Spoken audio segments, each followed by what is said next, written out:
Quero dizer a vocês que estão nos visitando, sejam bem-vindos e que Deus possa falar com você, conosco nessa noite, amém? Ontem eu fui ministrar na igreja do irmão amado, do pastor Moisés, e Deus me levou a uma palavra falando sobre compromisso com o reino. E fluiu tanto de Deus ontem, naquele momento, na palavra, que eu acredito que Deus marcou também esse momento para essa igreja, para compartilhar essa palavra com vocês também. Eu queria que você abrisse a sua Bíblia em Mateus capítulo 6, verso 33, que é um texto muito conhecido, que muitos conhecem de cor e salteado. No entanto, muitas vezes a gente, sabendo o que devemos fazer, a gente negligencia. E isso eu me coloco nessa situação, amém? Abra sua Bíblia, Mateus 6, verso 33 diz: busquem, pois, em primeiro lugar o reino dos céus e a sua justiça, e as outras coisas serão acrescentadas. Amém?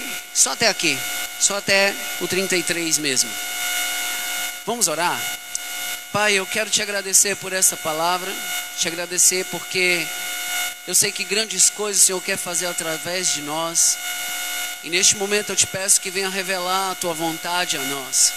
Que o Senhor possa penetrar em nossos corações com teu Espírito Santo, convencendo do pecado, da justiça, do juízo, do engano. Convencendo se estivermos num caminho mau, ensinando-nos, Pai, a andar num caminho correto, Pai, num caminho sobremodo excelente que eu sei que o Senhor tem para nós. Que nós venhamos viver as tuas verdades e tudo aquilo que rouba a atenção, a tua palavra, seja repreendido em nome de Jesus Cristo, e que venha o teu reino em nome de Jesus Cristo. Amém e graças a Deus. Eu quero iniciar essa mensagem, essa conversa com os amados, compartilhando acerca do que Deus fez comigo no decorrer do tempo da minha jornada com Cristo. Eu tenho pouco tempo de caminhada, apenas 17 anos, e nesses 17 anos foram 17 anos de uma decisão eterna. Eu decidi para toda a minha vida e por toda a eternidade servir a Cristo. Foi uma decisão, uma convicção que eu tive no coração assim que eu recebi no meu coração, verdadeiramente. Por que eu digo verdadeiramente? Certa feita eu estava na casa da minha mãe, morávamos lá atrás, e a minha esposa, empolgada, ela veio até a mim no momento que uma pregadora foi lá na nossa casa, e ela falou: pastora Marlene, por favor, você pode orar comigo e com meu esposo? Nós queremos receber Jesus. Eu olhei para ela assim, porque eu não queria. E ela disse que nós queríamos. Então ali naquele momento ela orou e fez a oração, fez o apelo. Naquele momento ali, por constrangimento, eu recebi Jesus, mas no coração, na verdade, eu não criei. Eu não acreditei naquele momento. Só que Deus, Ele tem os seus propósitos, e quando a gente confessa, no mundo espiritual começa a acontecer alguma coisa. Então eu quero dizer uma coisa para você: tudo que você diz vai ter uma resposta na sua vida. Todas as palavras que você lança ecoam por toda a eternidade, como ondas. Ela ecoa e aquilo vai voltar. A palavra não vai voltar vazia. Amém? Então, como eu declarei que Jesus ia ser o meu Senhor, e verdadeiramente Ele preparou um projeto, um plano, fui para o encontro, e desde o encontro em diante, nunca mais eu retrocedi. Amém? Então, Deus, Ele tem os propósitos conosco. O que é isso aqui, gente? Uma aliança. Para que serve uma aliança? Um compromisso. A aliança, ela representa verdadeiramente o que a palavra diz: uma aliança. É um compromisso firmado entre duas pessoas. No momento que eu confessei a Cristo como meu Senhor e Salvador, André, eu disse que Senhor, a partir de hoje eu tenho um compromisso contigo.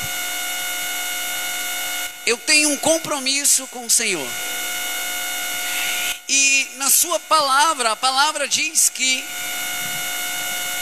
todo aquele que quer seguir a Ele tem que negar a si mesmo, tomar sua cruz. Então existem algumas exigências nesse compromisso. Uma delas é negar a si mesmo. Porque não tem como nós servirmos a Cristo nesse mundo tenebroso sem negarmos a nós mesmos. Porque o nosso coração, ele é enganoso, ele se engana facilmente. O nosso coração é levado pelos olhos, que são as janelas da alma, como diz a palavra. E nós somos levados pela concupiscência dos olhos, pela concupiscência da carne e pela soberba da vida. Pedro, ele disse isso, pelos desejos que os nossos olhos têm, pela nossa consciência errônea, no meio do erro, a gente toma decisões. E por causa da soberba, do orgulho, a gente erra.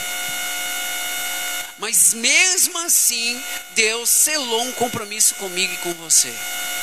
Mesmo em meio às nossas falhas, as nossas muitas falhas, Ele firmou um compromisso comigo e com você. Vou te dizer algo muito forte. Eu acho isso forte. Deus jamais vai quebrar a aliança dele com você. A Bíblia diz que nada te separará do amor de Deus. Entenda bem, nada te separará do amor de Deus, nem a altura, nem profundidade, nem as coisas do porvir, nem largura, nada vai te separar do amor de Deus. Ponto. Mas você pode se separar do amor de Deus. Deus, ele jamais vai separar o amor dele para contigo, mas você pode querer abrir mão disso. Então a aliança, ela é firmada entre duas pessoas. Deus, ele jamais vai falhar. Primeira pergunta que eu faço: você tem uma aliança com Deus? Iniciamos o culto dizendo: buscai em primeiro lugar. Em primeiro lugar, em primazia, em primícias, em alfa, no início, tudo primeiro para Ele. A gente diz que isso é verdade. Um certo jovem chegou diante de Jesus no capítulo 15 de Lucas, se eu não me engano é capítulo 15. Chegou diante de Jesus e disse: bom mestre, o que eu faço para herdar a vida eterna? Jesus disse que o único que é bom é o Pai. E disse para ele: olha, se você cumprir os mandamentos. Ele disse: tudo isso eu já faço. Aí ele falou: então agora vende tudo que você tem. Abra mão de tudo que você tem de convicção. Vem e me siga. Dá aos pobres, vem e me siga. Aquela palavra foi tão dura no coração daquele jovem, porque ele era dono de muitas posses, como diz a palavra. Meu irmão, eu não sei você, mas para mim essa questão de servir a Deus em primeiro lugar todas as coisas é muito difícil. Porque nós dizemos que Deus está em primeiro lugar, dizemos que Deus é o nosso Senhor, dizemos que Deus, ele é dono de tudo. No entanto, as decisões que tomamos sem Ele. Nós não consultamos. Vira e volta, a gente está errando e virando as costas para Ele. Nós não fazemos o que Ele gosta que façamos. A gente não quer orar, a gente não quer ler a palavra. A gente muitas vezes não quer vir à igreja. A gente não quer visitar o órfão, a viúva. A gente não quer dar assistência para ninguém. Mas em primeiro lugar está Deus. A gente muitas vezes diz religiosamente: tudo isso eu já cumpro. E Jesus vira para mim e para você e diz: então venda tudo o que você tem. Pega toda a sua religião, pega todas as suas convicções e joga isso fora. Vem e me siga.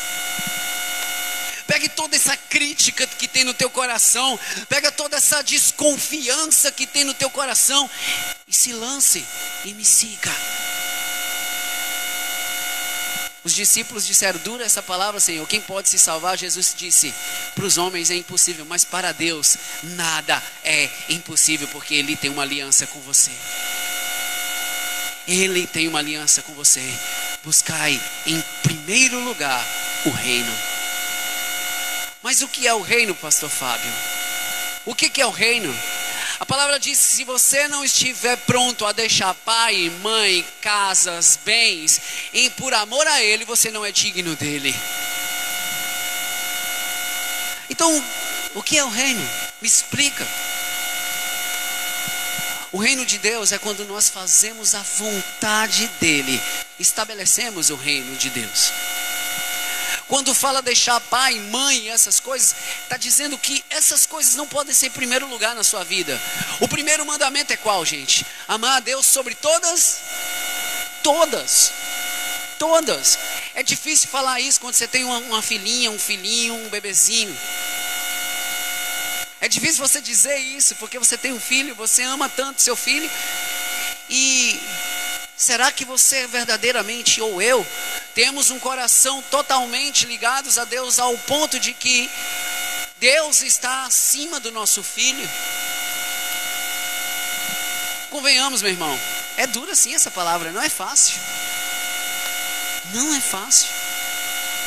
Mas o reino de Deus é verdadeiramente fazer a vontade dEle. Ele não quer que você abandone seu filho, pelo contrário, Ele quer que você seja um bom pai, quer que você seja uma boa mãe, quer que você seja um excelente marido, uma excelente esposa. Ele quer que você seja referencial aonde quer que você vá, como família. Ele quer que você ame os seus familiares, Ele quer que você ame o próximo, Ele quer que você tenha compaixão das pessoas que estão à sua volta. Isso é reino. Mas nada pode tomar o lugar dEle em primeiro lugar na sua vida. Nada pode tomar o lugar dEle em primeiro lugar. Uma certa mulher jovem foi chamada para ser missionária. Recebeu um chamado num culto pentecostal. Alguém levantou lá no meio e disse: eis que te digo. Deu umas espadadas no mistério. E eu acho isso legal, que Deus pegue você e te use poderosamente no mistério. E eu ainda vou no teu ouvido e falo assim: Deus, enche mais, manda mais fogo, que eu quero ver você rodando. Eu não tenho problema com isso, meu irmão. Meu problema é com a pessoa quando... Amém. Quando não quer as coisas de Deus. Então a mulher, ela ouviu a mensagem quando jovem e disse: Senhor, como eu vou fazer a tua vontade em missões? Eu ainda sou muito jovem. Eu tenho que estudar. Eu preciso estudar. Eu não tenho tempo para ir para a igreja no lar. Eu não tenho tempo para poder estar na igreja orando. Eu não tenho tempo para ficar chamando amigos para ir para a igreja, porque eu tenho que estudar, Senhor. Eu tenho meus compromissos em casa, lavar a roupa, lavar a louça. Minha mãe que coloca, a culpa é dela. Essa jovem cresceu um pouquinho mais, terminou o ensino médio.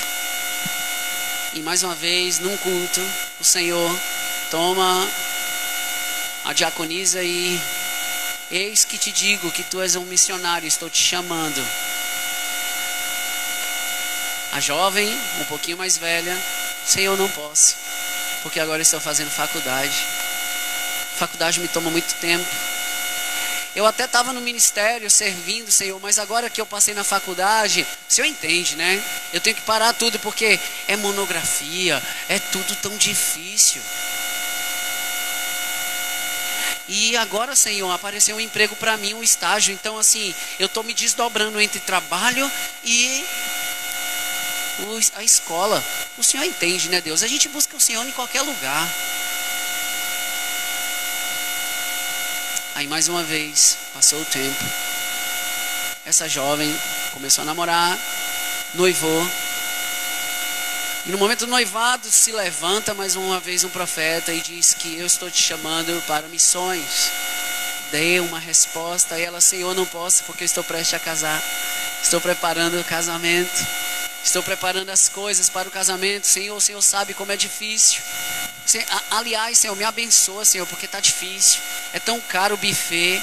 Eu preciso de uma bênção. Remove a pedra, Senhor, que está me atrapalhando. Remove a pedra. Me chama pelo nome. A pastora Beca cantando. Me chama para fora. Muda meu nome. Ela muda tudo na canção. E mais uma vez ela não deu resposta. Casou. Engravidou. Mais uma vez levanta o Senhor e diz: filha minha, mais uma vez estou te chamando para missões. Existe um povo clamando pela tua presença. Ela: Senhor, não posso. Estou com um filho pequeno agora. Engravidei e já tenho ali catarrento. Como que eu vou, Senhor? Como que eu vou fazer missão com essas crianças? Como é difícil. Já pensou eu lá em missões e vem alguém matar meus filhos, Senhor? Misericórdia. Isso não é de Deus, essa voz. Está repreendido.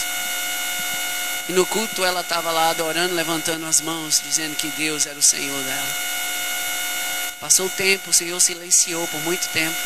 O marido dela morreu, os filhos cresceram, ela ficou viúva. E o Senhor mais uma vez: agora você pode fazer missões. Aí ela disse: Senhor, não posso, porque eu estou velha e tenho que cuidar dos meus netos. Aí o Senhor falou para ela: precisa mais. Aquelas pessoas que eu precisava que você fosse, elas já morreram. Meu irmão, ir por culto não está dizendo que Deus está em primeiro lugar.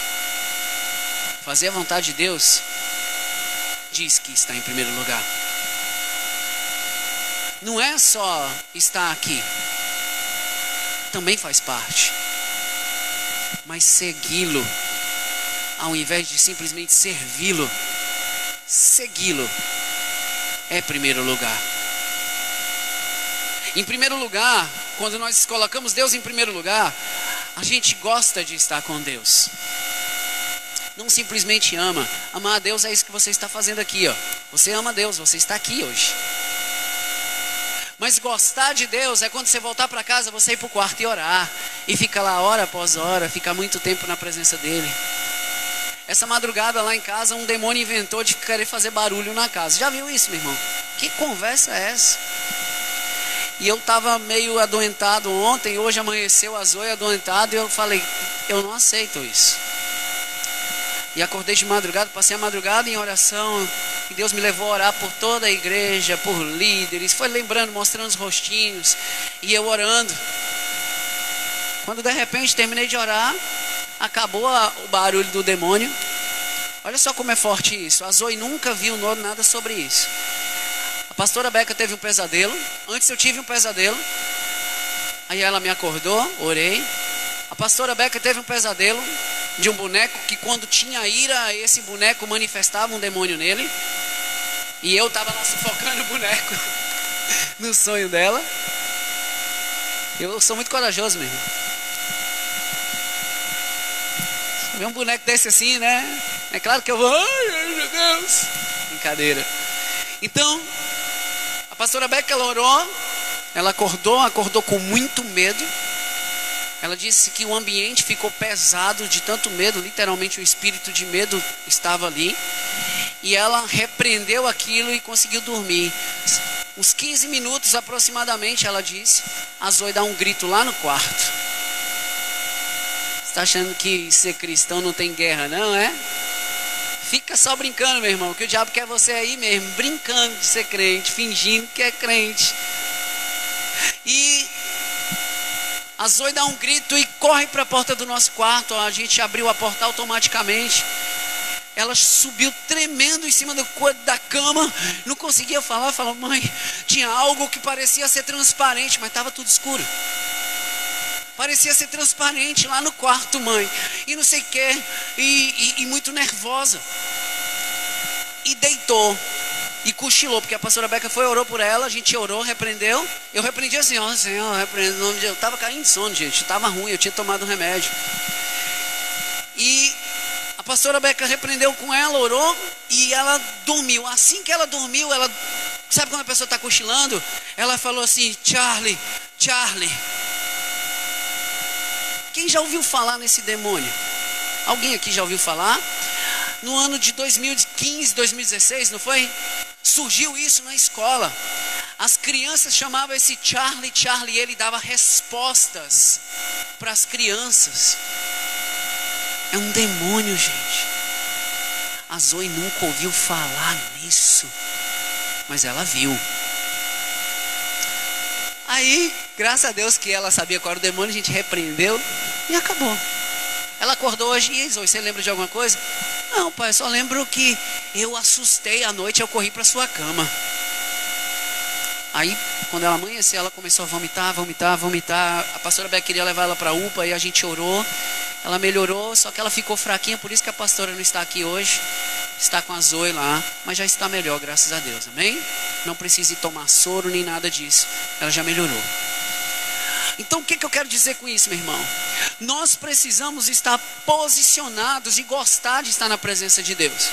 Depois que isso aconteceu, eu me levantei e fiquei até amanhecer, por volta de 7 horas, até 7 horas da manhã, quando a Isabelle saiu para a escola. Eu fiquei em oração e eu não queria sair mais dali de oração, eu queria estar na presença dele, porque ele tinha cuidado da minha casa. Ele estava vigiando a minha casa. Você não precisa ter medo do mundo espiritual, meu irmão, a não ser que você não esteja com a vida toda torta. Aí você tem que ter pavor, não é medo não, porque senão, né, o negócio pega. Amém? Mas se você está posicionado em Cristo, meu irmão, deixa bater gaveta, levanta, repreende e manda embora. Um certo homem, Carlos Ribas, ele era um satanista. Tem um testemunho dele no YouTube. E ele fala que no momento que um demônio que ele seguiu há muito tempo, ele entrou no quarto um dia e sentou em cima da cabeceira da cama e olhava para ele e dizia: eu vou matar você. Aí ele olhou para o demônio e falou assim, ó: ah é? Entra na fila. Faz o seguinte, quando você sair, fecha a porta, fecha a janela, tá bom? E virou e dormiu. Você tem essa ousadia, meu irmão? Com o demônio a gente fala igual com um cachorro. Sabe por quê? Porque eu sei quem eu sou em Deus e Deus está em primeiro lugar na minha vida.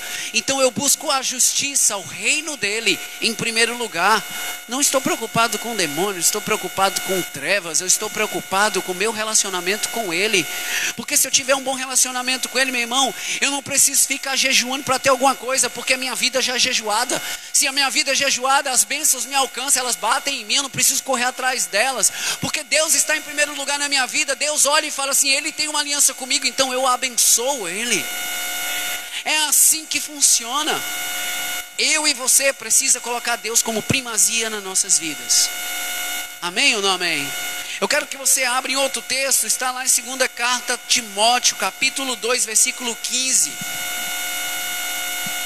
Nós precisamos estar preparados. Eu ainda estou falando compromisso com o reino. Comecei falando primeiro que Deus tem que estar no primeiro lugar na nossa vida, que nós temos que gostar de Deus, que o mundo espiritual existe, e se nós estivermos posicionados colocando Deus em primeiro lugar, o mundo espiritual não vai nos afetar de forma maligna. Vai ter levante? Vai.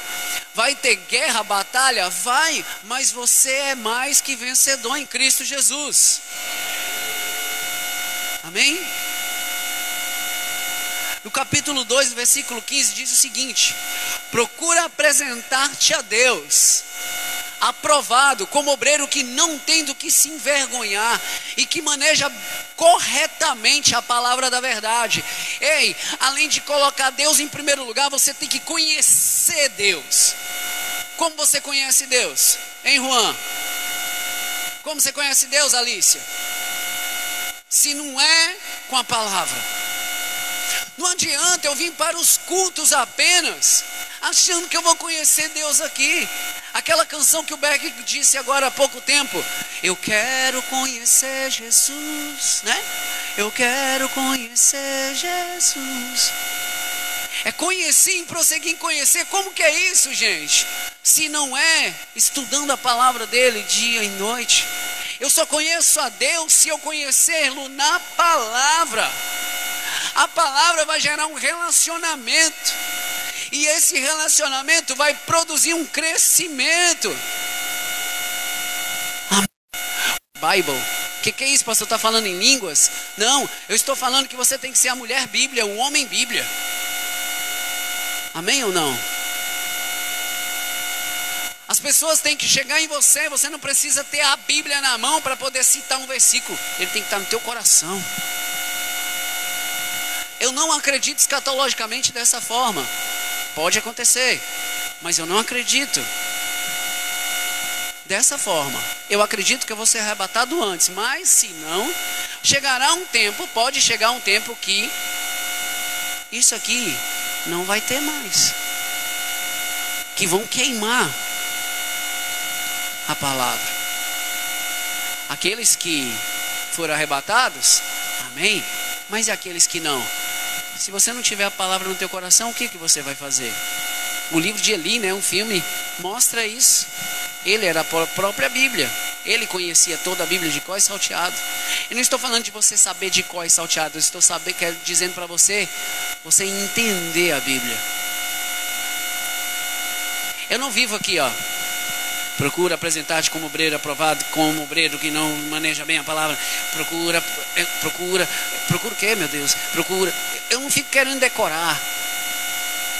Eu quero entender. A Bíblia diz no capítulo 2, versículo 15, que eu tenho que me apresentar como alguém aprovado, um obreiro que maneja bem, que sabe aonde está a palavra da verdade. Corretamente eu sei usar. Eu entendi a palavra. Isso é colocar Deus em primeiro lugar. Amém? Pastor, mas eu vim aqui para receber uma palavra de bênção. Quer bênção mais do que colocar Deus em primeiro lugar? Pastor, eu preciso de uma palavra de conforto. Você quer mais conforto do que estar na presença de Deus? Vamos lá no Salmo 23 para você ver como é confortável estar na presença de Deus. Salmo 23. O Senhor é o meu pastor e nada me faltará. Deitar-me faz em verdes pastos, guia-me mansamente por águas tranquilas. Olha que tremendo. Refrigera a minha alma. Guia-me pelas veredas da justiça, pelo amor do seu nome. Ainda que eu andasse pelo vale da sombra da morte. Olha o que ele fala, gente. Que não temerei mal algum, porque tu estás comigo. A tua vara e o teu cajado me consolam. Gente, já viu vara e cajado consolar alguém? É amor, meu irmão. Prepara uma mesa perante mim na presença dos meus inimigos. Unges a minha cabeça com óleo,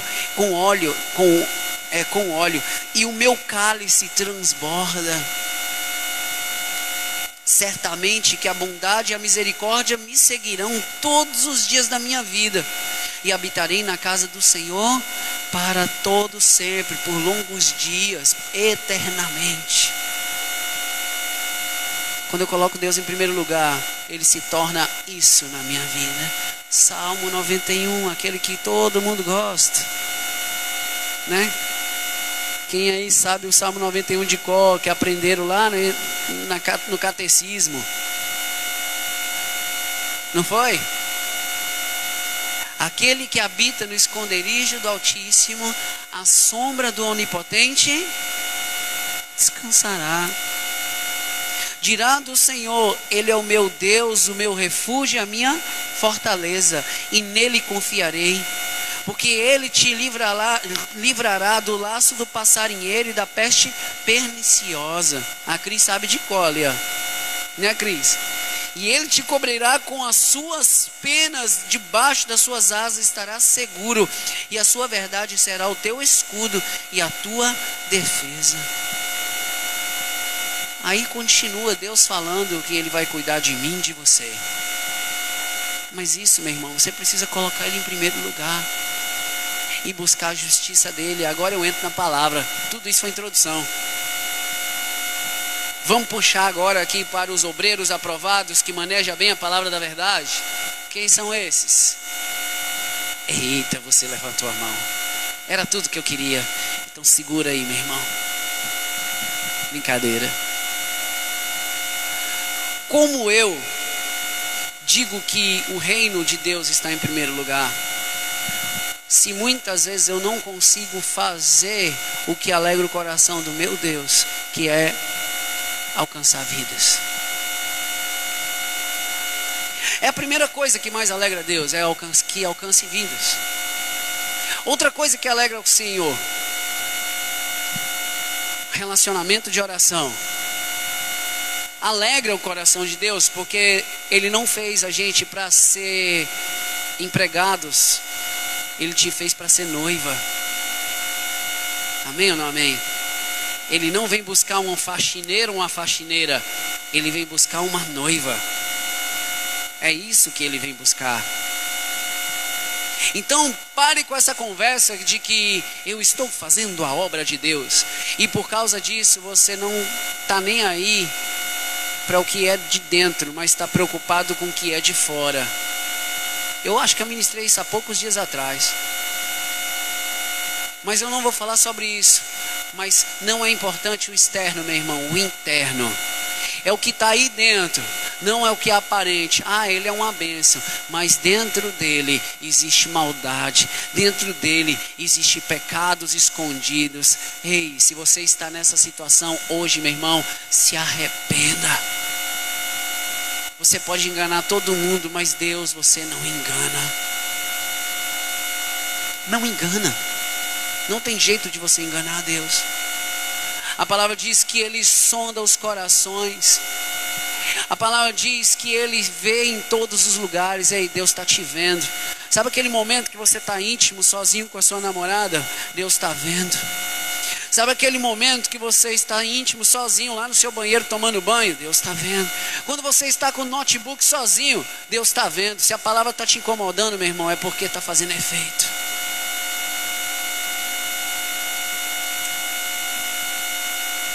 Deus, Ele te vê 24 horas por dia. A Globo inventou o Big Brother, mas o Big Brother é Deus. Ele é o nosso grande amigo, que as câmeras dele estão em todos os lugares. A Bíblia diz que os olhos de Deus estão em todos os lugares, contemplando os bons e os maus.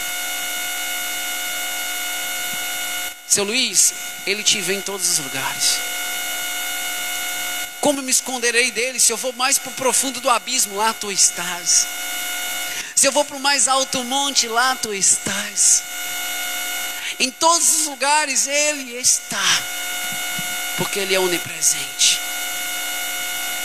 Então, tire logo a máscara, meu irmão.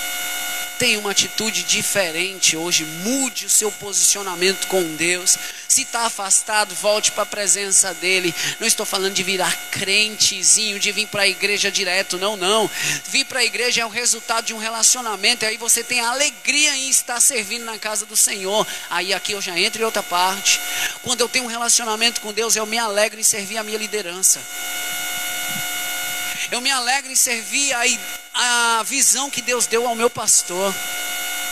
Porque eu tenho um relacionamento com Deus e eu sei que Deus direcionou o meu líder. Cadê a Lourdes? A Lourdes, senti falta dela agora. Está ocupada? Amém, meu irmão? A Lourdes sempre fala assim, pastor. Ela fala assim, pastor, tu é um anjo da igreja, né? Com a voz bem de locutora.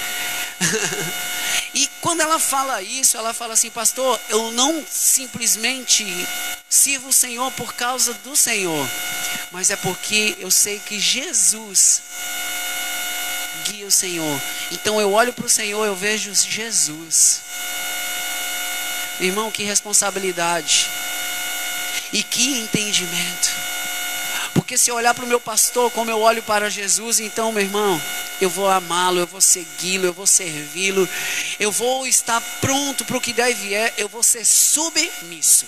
O que é submissão? É eu entender aquela visão que ele tem e eu topo, falo, estou dentro, tenho uma aliança contigo, agora eu caminho contigo, eu tenho uma submissão a Deus. Então eu olho para a palavra de Deus que ele diz, toma a tua cruz e siga, eu falo, Deus, estou dentro, a cruz é minha.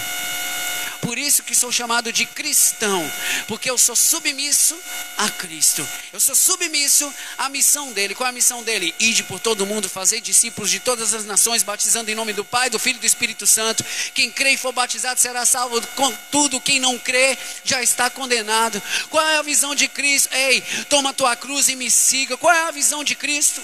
Qual é a visão de Cristo? A todos quanto receberam, deu-lhes o poder de serem feitos filhos de Deus, a saber, os que creram. Se você creu, você está submisso ao Senhor. Então, quando você tem uma liderança, você caminha debaixo daquela liderança, meu irmão, você entra na ideia. A pergunta que não quer calar toda a torcida do Bangu quer saber. Para não falar nenhum outro time aqui, que eu acho que ninguém torce pro Bangu aqui. Você tem entrado na mesma missão que a Atos tem? Abraçado a visão. Sexta-feira tem rede de mulheres. Se você, mulher, está na mesma visão e submissa e olhando para Cristo, você vai estar aqui e não vai estar aqui só, você vai trazer alguém. Porque a missão da rede não é só você vir para a rede, para um evento, é você trazer alguém. Você vai estar na mesma missão e vai trazer seu filho no sábado, sua filha, e não vai ficar aqui porque o lanche é só para as crianças. A Raquel me falou assim umas 15 vezes, vou entregar ela aqui, ela está com vergonha ali com a cabeça baixa. Ela fala: pastor, o lanche é só para os meninos. Avisa, pastor. Ai, pastor, eu fico com vergonha. Fique, meu filho, pode ficar. Eu não fico, não. É para as crianças o culto, amém, gente? É para as crianças. É o momento delas conhecerem a Deus. Amém? Então você vai deixar seu filho aqui com todo amor. Se quiser esperar, você espera. Aí leva a criança. Mas se quiser deixar, pergunte para a liderança do Ministério Infantil. Eles vão dizer que horas você pode retornar e pegar. Amém? É isso, Raquel? Diga amém, Raquel. Não vai dizer amém? Se ela não dissesse amém, vocês podiam vir comer o lanche, gente. Amém, brincadeira, gente. Só descontraindo. Mas é verdade. Você tem que entrar na missão, você tem que estar junto. Vai ter o Revolução quinta-feira. Quinta-feira a gente está com um projeto de estar em unidade com as igrejas, no campo missionário, evangelizando ali na Coabinal, levando a palavra para aquele lugar, adorando o Senhor, mostrando para o mundo que nós somos luz, que queremos o melhor para essa terra. A gente tem uma oportunidade de sair das quatro paredes e estar lá no meio da galera. E eu fico triste porque poucos vão. Por que não entenderam a missão? Porque muitas vezes eu digo que Deus está em primeiro lugar, mas eu preferi ficar em casa assistindo Jesus. Porque afinal de contas, é Jesus na novela, né? Meu irmão, pare de assistir novela. Viva a vida real. Leia a Bíblia, tá? Essa história todinha lá, sem romantismo nenhum para preencher linguiça. Ah, pastor, é errado assistir? Eu não estou dizendo que é errado. Eu estou falando que se você deixa de fazer as outras coisas para assistir novela, é errado. Amém? Já estou finalizando, prometo para você. Nos cultos de domingo a gente não vem para o culto, não é só porque é um dia de culto, eu tenho que ir. Não, meu irmão, é uma celebração de adoração a Deus. Eu não venho aqui preocupado se um dia eu vou pregar, se um dia eu vou estar fazendo alguma coisa. Eu venho para o culto no domingo porque eu quero adorar. Eu venho para entregar a minha oferta, a minha adoração, o meu sacrifício vivo de louvor. Eu venho para poder ser a oferta viva, agradável, suave na presença de Deus. Eu venho com alegria, eu me alegro quando me dizem que eu vou à casa do Senhor. Mesmo que eu não pregue, mesmo que eu não toque, eu ergo minhas mãos e adoro. Porque isso é mais importante do que qualquer outra coisa. Não queira ser Marta, meu irmão, queira ser Maria. Né, Maria? Não queira ser um empregado, queira ser um filho. O empregado não pode sentar na mesa para comer o pudim. O filho, ele vai lá, abre a geladeira e pega o pudim. Aqui fala como? Pudim. Entra lá na geladeira e pega e come. Aí o pai fala: comeram meu pudim todinho. Mas era para o filho. Deus, ele tem a melhor parte para você. O servo, ele só vai sentar na mesa se ele for convidado. Só se for convidado. Diogo, Deus não quer simplesmente ser uma visitação na sua vida. Espírito Santo, vem, me visita hoje. Ele não quer ser só uma visitação. Ele quer ser morada. Ele quer fazer parte da tua vida. Ele quer estar em primeiro lugar em tudo, em todas as decisões, André. Nenhuma decisão pode ser tomada sem Ele. Se alguma decisão que você está colocando no seu coração vai contra a palavra dele, meu irmão, não precisa nem ficar perguntando para ninguém, querendo achar subterfúgio. Eu quero abrir empresa. Certo, Deus, fala comigo, Pai. Se o Senhor gera no meu coração o desejo de abrir empresa, então me dê a direção de como vai ser essa empresa, o que vai ser essa empresa. Não faça primeiro para depois pedir a bênção. Porque você é uma bênção já. Amém? Busque em primeiro lugar o reino dos céus e a sua justiça. Quando você buscar, eu buscar em primeiro lugar a Ele, meu irmão, finalizando, as outras coisas são acrescentadas. As outras coisas são acrescentadas. Coloque o primeiro lugar na sua vida, amém? Vamos orar?